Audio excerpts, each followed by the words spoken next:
Welcome to the second part of the lecture on counting the cost of classification. Part of the material presented in this lecture is taken from the following book, while transcription and interpretation errors are responsibility of the lecturer. This lecture introduces the following concepts: cumulative gains and lift factor. In the last lecture, we have shown that when the cost of different classification errors are not the same, then developing a classification model by maximizing the accuracy is not the first option. Indeed, in such a situation, when the cost, or in other terms, when a cost matrix is made available, then we typically minimize the expected cost, and the best classification model to be used in that situation is exactly the classification model implementing the minimum expected cost according to the available cost matrix. However, you can question your friend because in practice costs are rarely known with any degree of accuracy, and it is known that it is always better to ponder various different scenarios. For example, your friend reminds you that the promotional action of the telecom company can be offered to no more than 500 customers, which must be carefully selected in such a way that most of them are really churners. So we are in the following condition. We have a set of customers, in this case we have 1,334 customers, and we want to select a sample consisting of 500 customers, which are the so-called potential churners. In such a situation, your friend tells you that based on the experience accumulated through previous promotional actions, the churners are estimated to be around 15% of the customer's population. Therefore, out of 1,334 customers, you would expect to obtain around 200 churners in the customer's population. Now, if you select the subset of 500 churners, so the potential churners, by using a pure random selection plan, then you would expect that in this subset of 500 potential churners, around 75 of them are really the churners. Furthermore, your friend also tells you that the proportion of churners which is known to be correctly made using the standard mail-out procedure is around 10%. So this means that out of 200 churners, you will expect that just 20 churners will be classified as such by your standard mail-out procedure. In other terms, 10% or 0.1 is the recall of the standard mail-out procedure. This means then that out of the 75 churners that you expect to have in your subset of 500 potential churners, you will be able to correctly identify near 7.5 of them. So you would expect on the average to find near 7 or 8 customers which are churners. Well, we now know that you develop a classification model capital M that when applied to the randomly selected sample consisting of 500 potential churners correctly identifies 40% of the churners. In other terms, when you query your classification model capital M to the set of potential churners consisting of 500 customers, you will obtain the following. You will be able to correctly identify 40% of the churners, and because you know that in the sample consisting of 500 potential churners you have 75 churners, you will expect to correctly identify 75 times 0.4, and then you will be able to correctly identify 30 out of the 75 churners that you have in the potential churner sample. Therefore, we have the following situation. If you made the decision to sample 500 potential churners and apply to them the standard mail-out procedure, you would expect to correctly identify around 7.5 churners. While if you use the classification model M you have developed, and again you apply the classification model to the sample consisting of 500 potential churners, you would expect to correctly identify 30 of the churners. Then it may well pay off to restrict the mail out to these 500 customers. In particular, that depends on the mailing cost compared to the return gain for each response to the promotion. Stimulated by your argument, your friend tells you that in marketing terminology, the increase in response rate, a factor of 4 in this case, moving from 10% achieved by the standard mail-out procedure to 40% achieved by the classification model you have developed, is known as the lift factor yielded by the classification model M. Your friend also tells you that knowing the cost will result in determining the payoff implied by a particular lift factor. However, changing the parameter setting of the classification model M can result in identifying different customers.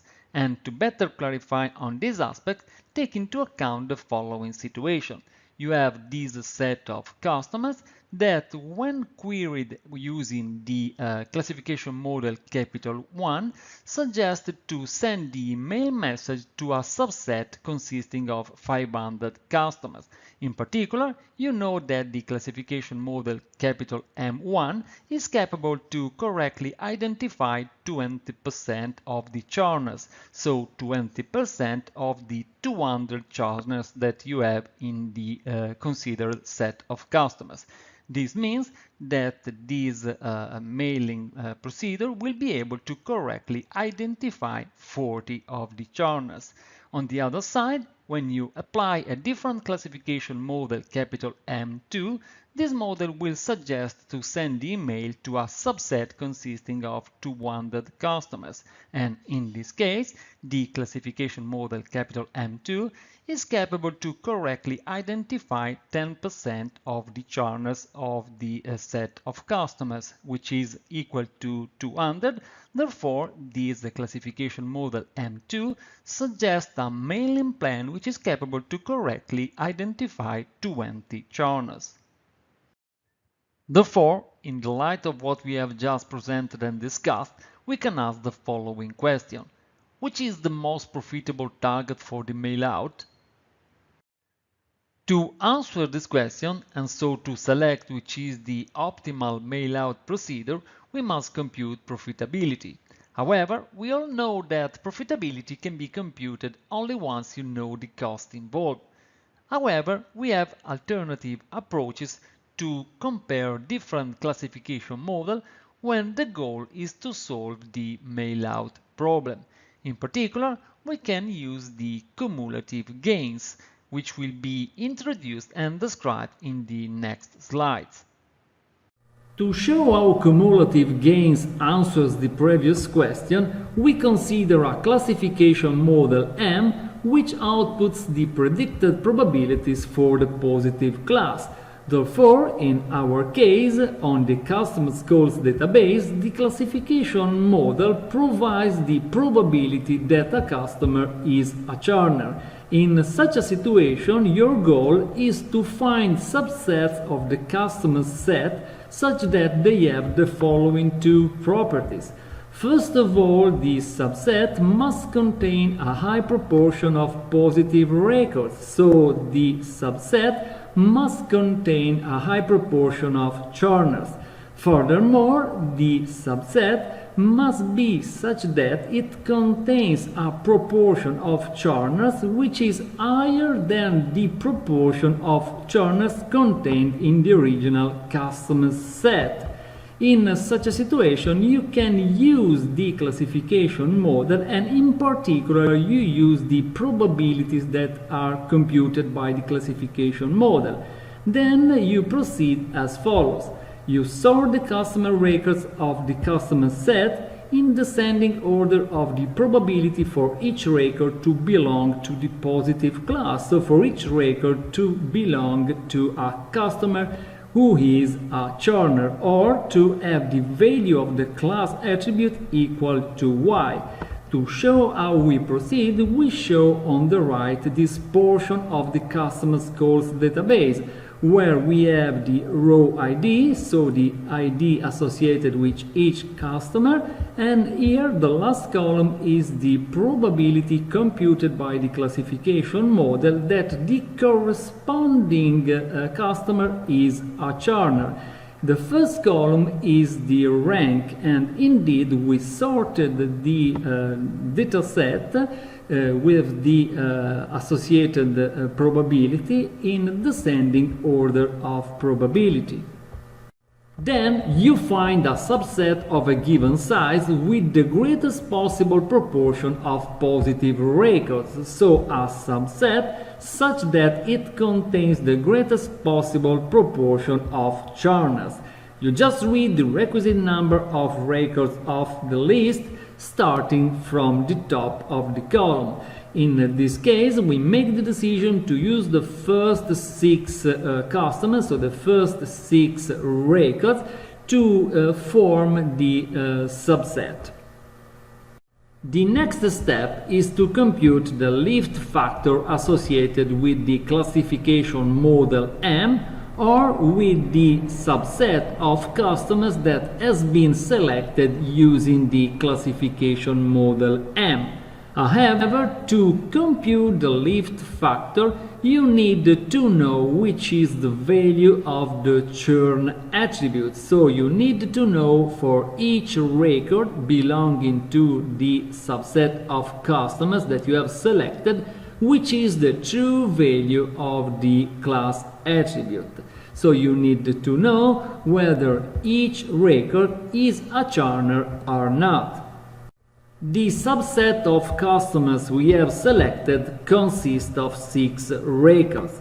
However, just 2 records out of the 6 that have been selected are positive, and indeed they are the first row and the third row. So the customer with this row ID and the customer of this row ID are really churners, while the other row 2, 4, 5 and 6 are not churners.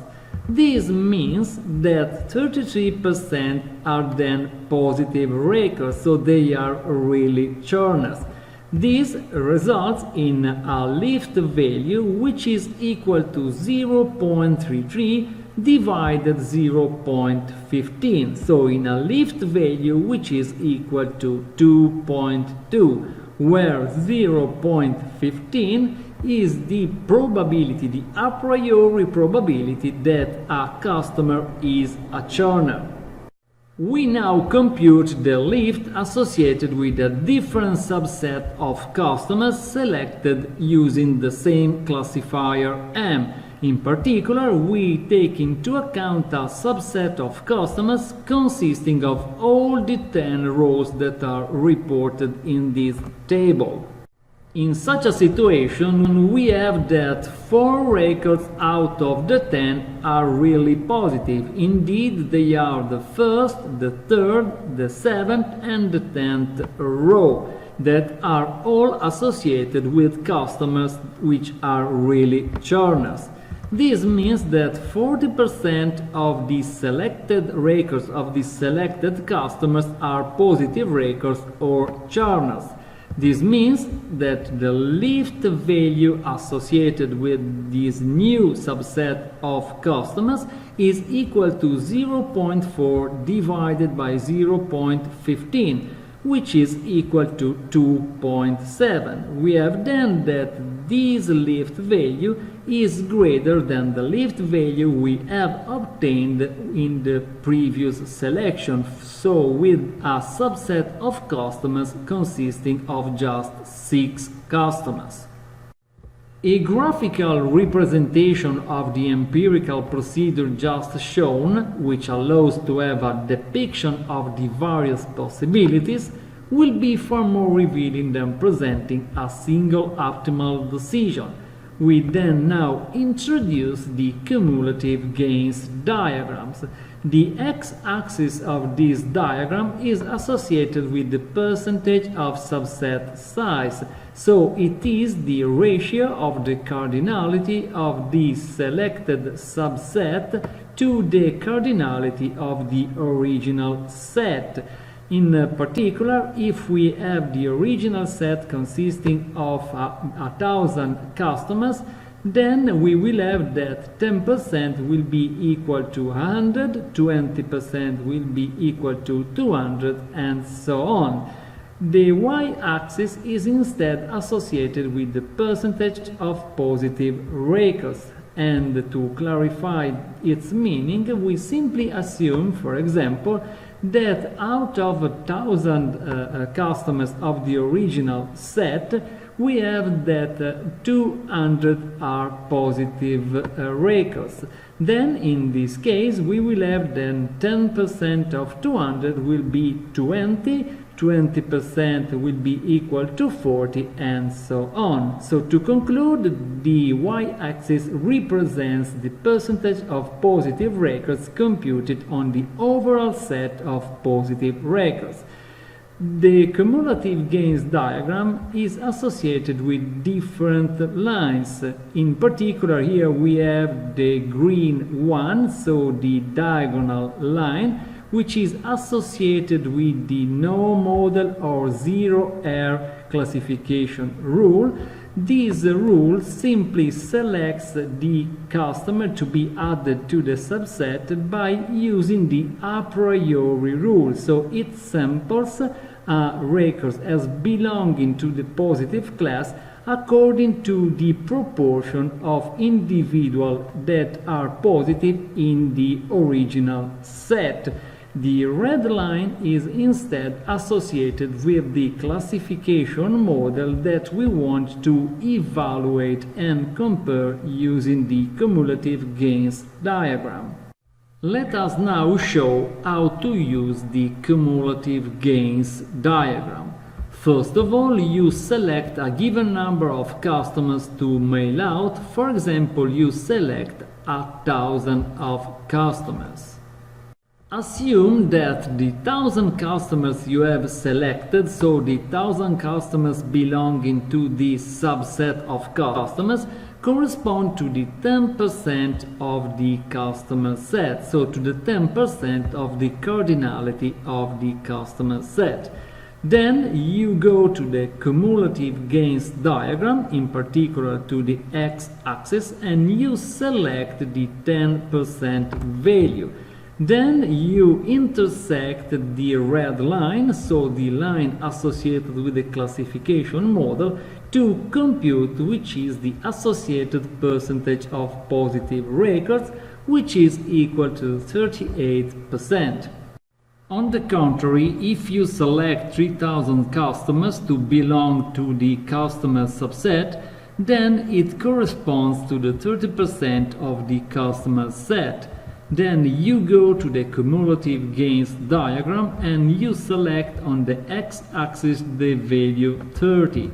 Then you intersect the line associated with the classification model to compute which is the percentage of positive records associated with it, that in this case is equal to 72%.